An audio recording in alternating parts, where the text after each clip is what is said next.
চোখটা এত পোড়ায় কেন ও পোড়া চোখ সমুদ্রে যাও, এই গানের মতোই হয়তো পুড়ছে হাড়ের বৃত্তে আটকে যাওয়া মোস্তাফিজদের চোখ।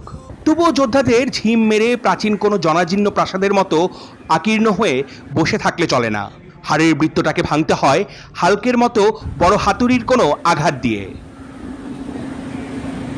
চেন্নাই সুপার কিংসের মাস্টার মাইন্ড মহেন্দ্র সিং ধোনি হয়তো সমুদ্র পাড়ে বসে সেই নীল পরাজয়ের দুঃখ ভোলার জন্যই হয়তো নিয়েছেন খানিক অবসর। অনুশীলনের আনুষ্ঠানিকতায় তাই গানা ভাসিয়ে ধোনি তার দলকে দিয়েছেন সতেজ হওয়ার অবসর। টিম হোটেলেই হয়েছে টিম মিটিং, হয়েছে সুইমিং, বিকেলের আলোতে কেউ কেউ খেলেছেন গলফ। চেন্নাইয়ের হতাশার বড় ঢেউটা যেন আছড়ে পড়েছে বাংলাদেশের বুকেও। দারুণ ছন্দে আইপিএলে ঝড় তোলা মোস্তাফিজ যেন শেষের ম্যাচগুলোতে মিইয়ে গেছেন। সুপার ফিজ হঠাৎ খরচে আর নখরহীন হয়ে ওঠা সমর্থকদের ভাবাচ্ছে। চেন্নাইও হয়তো ফিজের এমন পারফরমেন্স দেখে দুশ্চিন্তায়। পরের ম্যাচে ফিজ কি পারবে ফিরতে আগের জায়গায়, হয়ে উঠতে পারবে আরও ছন্দময়?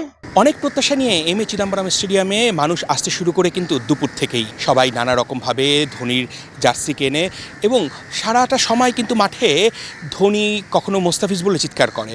তাদের প্রত্যাশা ছিল হোম ম্যাচে লক্ষ্ণৌর সঙ্গে বাউন্স ব্যাক করা, জেতা, কিন্তু সেটা সম্ভব হয়নি।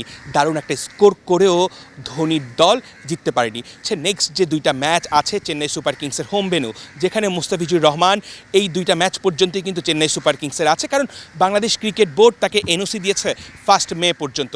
তো পরের ম্যাচ সানরাইজ হায়দ্রাবাদ এবং তার যে পরের ম্যাচটা আছে সেই দুইটা ম্যাচে মোস্তাফিজকে দলে নিয়েই একাদশ সাজাবে কিনা ধোনি, সেটা নিয়ে কিন্তু কিছুটা হলেও সংশয় আছে।